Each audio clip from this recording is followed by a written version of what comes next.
I spent years studying people like you. Not to help you. To stop you. And what I found inside certain believers terrified the people I worked with more than any prayer, any fast, any church service they had ever encountered. There is something that the darkness recognizes the moment it looks at you. Something that has nothing to do with how loud you worship or how many scriptures you have memorized. Something older than your theology and deeper than your discipline. And the most dangerous part is that most of you have been carrying it your entire life without ever being told what it actually is. I left that world. And I made a promise that what I learned from the other side would not stay hidden. What I am about to share with you today is not a devotional. It is not a motivational message. It is intelligence.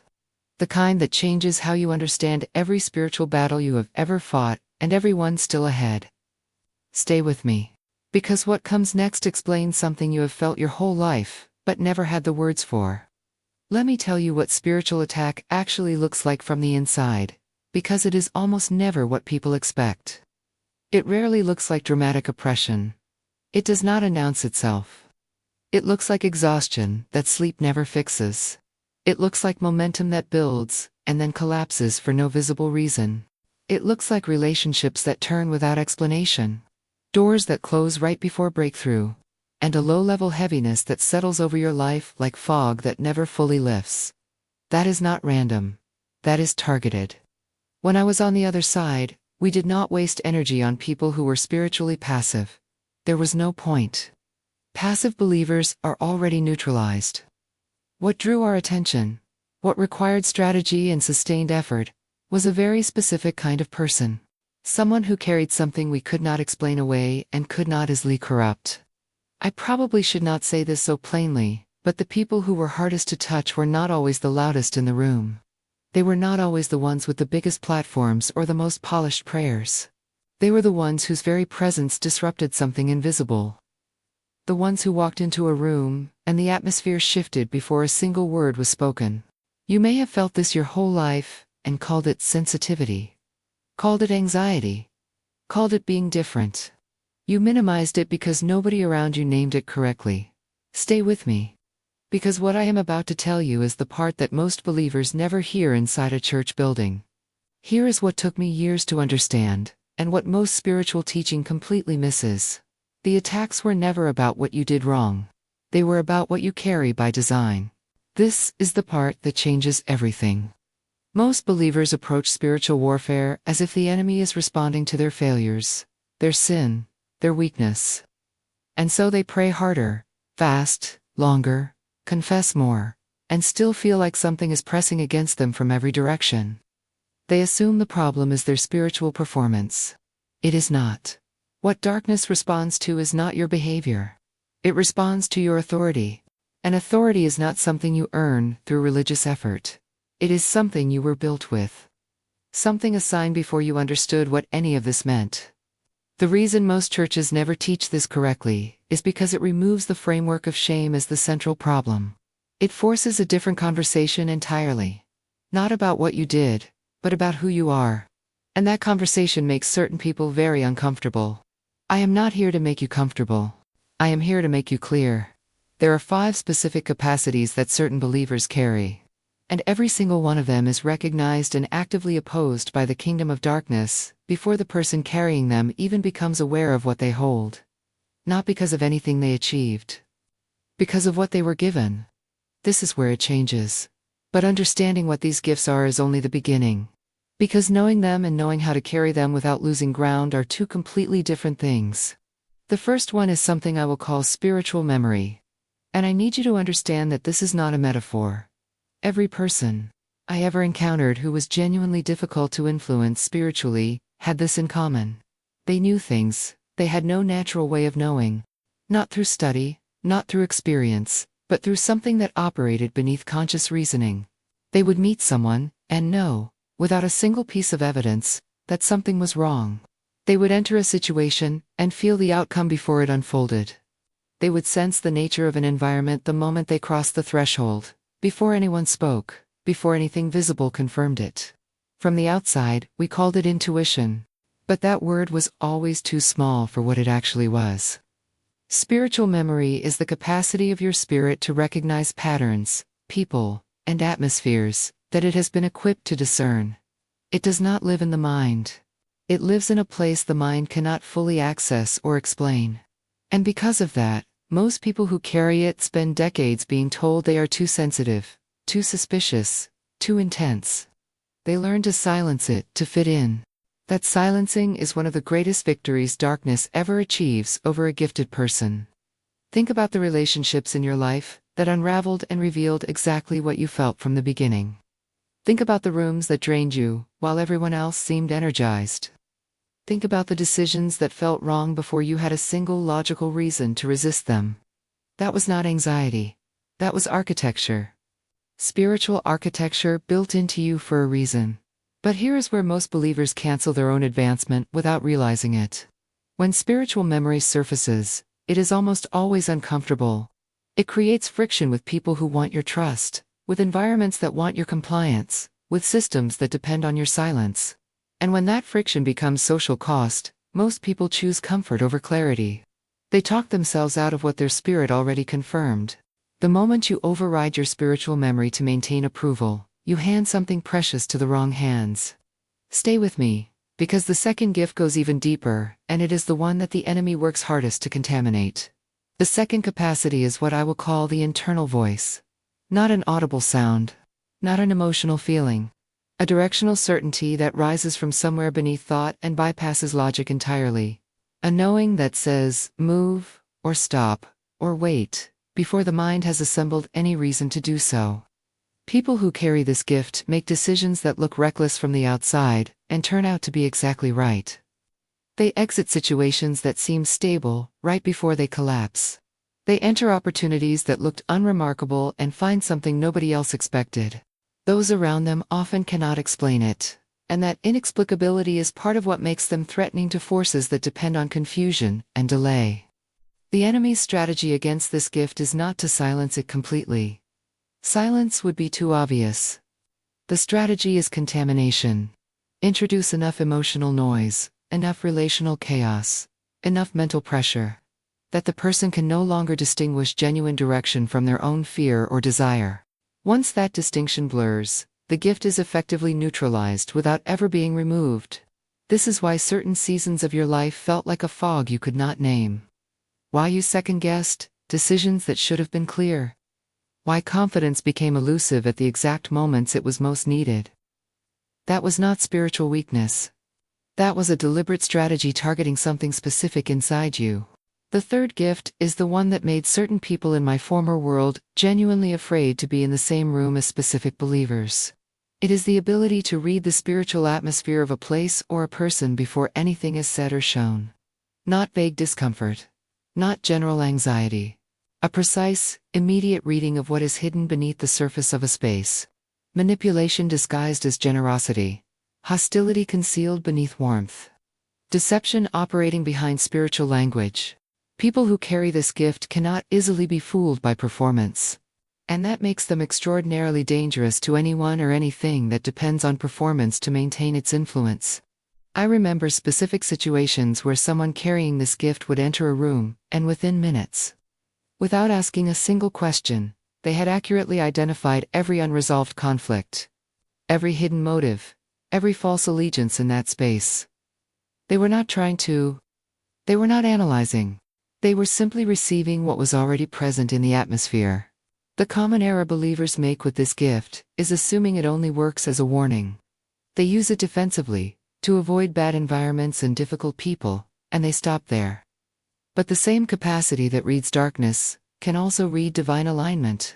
It can identify where God is already moving before any visible sign appears. It can recognize a door before it opens. It can sense provision before it arrives. When this gift is only used defensively, it produces isolation. When it is used with purpose, it produces navigation. But I need to pause here.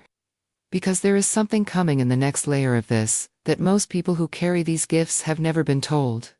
And it is the part that explains why having these gifts does not automatically mean living in freedom. There is something that nobody talks about after a person begins to walk in genuine spiritual clarity. And I am going to say it plainly, because I have watched it destroy real advancement in people who had every reason to move forward. Receiving clarity is not the same as maintaining it. And the season immediately after a breakthrough is the most dangerous season most believers will ever face. When darkness loses ground in a person's life, it does not simply retreat and accept the loss.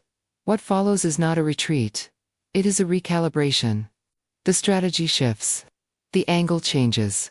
And the new attack is almost always quieter than the original one, which is exactly why it works so well on people who just experienced victory. Let me tell you what that looks like in real life. After a significant spiritual advancement, fear begins to arrive in unusual forms. Not dramatic, paralyzing terror. Subtle, low-grade, unease, that makes the future feel less certain than it did the day before. Dreams that are not quite nightmares, but leave a residue of dread that lingers into the morning. A slow creeping doubt about the very things that were recently made clear. Emotional instability that appears without obvious cause, destabilizing a person from the inside while everything on the outside looks unchanged. And then come the distractions. Not temptations toward obvious failure. Small urgencies. Minor conflicts that suddenly demand enormous attention. Relational friction in places that were previously peaceful. Financial pressures with suspiciously precise timing. Busyness that feels legitimate but quietly crowds out the silence where alignment is maintained. This is not random. This is a systematic attempt to pull a person out of the internal posture that made them effective in the first place. I need you to hear this clearly. The goal is not always to make you fall. Sometimes the goal is simply to make you busy, distracted, slightly off-center, because a person who is 5 degrees off alignment still looks like they are moving forward, still feels like they are doing the right things, but is slowly drifting away from the very position that made them a threat. And here is what makes this phase so effective against people who carry the 5 gifts I have been describing. These are people with genuine sensitivity, genuine discernment, genuine directional clarity. When the enemy wants to neutralize them, without triggering their defenses, the most effective method is not attack. It is noise. Because noise does not feel like an attack. It just feels like life getting complicated. Remain with me, because this is the part most spiritual teaching skips entirely. The 4th gift, which I have not yet named, is the one that requires the most maturity to carry without being destroyed by it. It is the capacity for intercession that operates prophetically. Not simply praying on behalf of others, but perceiving the spiritual condition of people and situations, with enough accuracy to pray with genuine authority rather than general hope. People who carry this gift often do not recognize it as a gift. They experience it as a burden. They feel the weight of things that are not their own. They carry grief that does not belong to their personal story. They sense crises in the lives of people they love before any visible sign emerges. They wake at specific times with a pressure that only releases when they have prayed through something they cannot fully explain. This gift was taken extremely seriously from the perspective I once held. Not because of the emotional experience it created in the person carrying it, but because of what it actually accomplished in the unseen. Intercession of this kind does not merely ask for outcomes. It legally applies what heaven has already declared. It does not negotiate. It enforces. They approach prayer as a request, a petition, a sincere hope directed upward and left to whatever heaven decides to do with it. But there is a different category of prayer entirely. One rooted in a precise understanding of spiritual authority, and it operates less like a request and more like a court proceeding. It does not beg. It establishes. The enemy fears this not because of the words being spoken, but because of the legal weight behind them. And that weight is not built in a single session of intense prayer. It is built through sustained alignment, through integrity in private, through seasons of silence and suffering that most people try to shorten as quickly as possible. This is why the attacks on this kind of person are so consistent and so personal. Breaking their discipline is the objective, not destroying them. Simply interrupting enough to prevent the accumulated weight of their intercession from reaching the threshold where it becomes irreversible. But here is where most people with this gift make their most costly mistake. They treat spiritual warfare as a permanent state of conflict. They become consumed by the battle. Every setback becomes evidence of attack. Every difficulty becomes a spiritual enemy to be named and confronted. Every uncomfortable emotion becomes a sign of contamination. And in that posture, which feels like spiritual vigilance, they actually become less effective, not more. Because they have shifted their focus from alignment to combat, and those two postures produce entirely different results. Alignment draws heaven. Combat does not. The fifth gift, which is the one that perhaps explains more of your history than any of the others, is what I can only describe as silent authority. And it is the one that requires the least performance and produces the most profound effect. This is not a gift that announces itself. It does not require volume or visibility or a public platform to operate. It functions in the most ordinary circumstances through the simplest means. A word spoken at the right moment that reorients an entire conversation. A presence that brings order to a chaotic environment without any deliberate effort. A stillness that unsettles everyone in the room who is hiding something they should not be carrying. People who carry silent authority are often deeply misunderstood. They are accused of being distant when they are simply grounded. They are called intimidating when all they are doing is being fully present. They are labeled difficult when what is actually happening is that their alignment creates friction with everything that is out of order. It was built through suffering that was never explained. Through betrayal that was never publicly acknowledged. Through seasons where they were misrepresented and had no defense and chose silence anyway. Through humiliation that could have produced bitterness and produced depth instead. Through loss that stripped away everything that was not essential and left behind only what was real. Silent authority cannot be manufactured. It cannot be imitated. It cannot be purchased with effort or enthusiasm or religious commitment. It is forged. And the forging process is exactly as uncomfortable as it sounds. This is why your history looks the way it does. Not because you were abandoned. Not because you were forgotten. Because what you were being prepared to carry required a process that could not be shortened without producing something hollow. Everything I have shared with you today points toward a single truth that I spent years on the wrong side learning to fear. The believers who were most dangerous to the kingdom of darkness were not the most aggressive ones. They were not the loudest, the most decorated, or the most publicly visible. They were the ones who knew who they were and refused to be moved from that knowledge, regardless of what it cost them.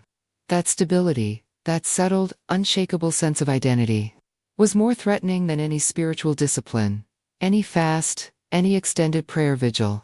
Because a person who knows what they carry and why they carry it cannot be manipulated by confusion, cannot be neutralized by rejection, and cannot be redirected by the opinions of people who never understood them in the first place.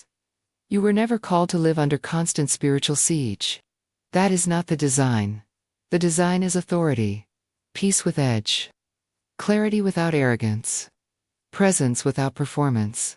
The 5 gifts I described today have been operating in your life longer than you have had language to name them.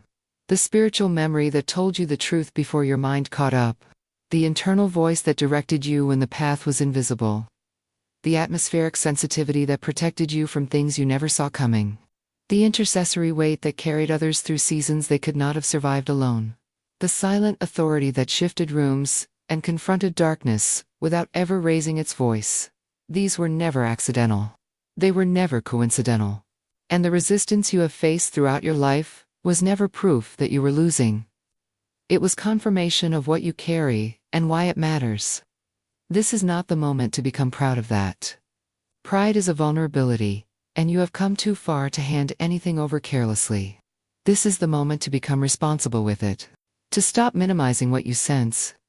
To stop apologizing for what you perceive.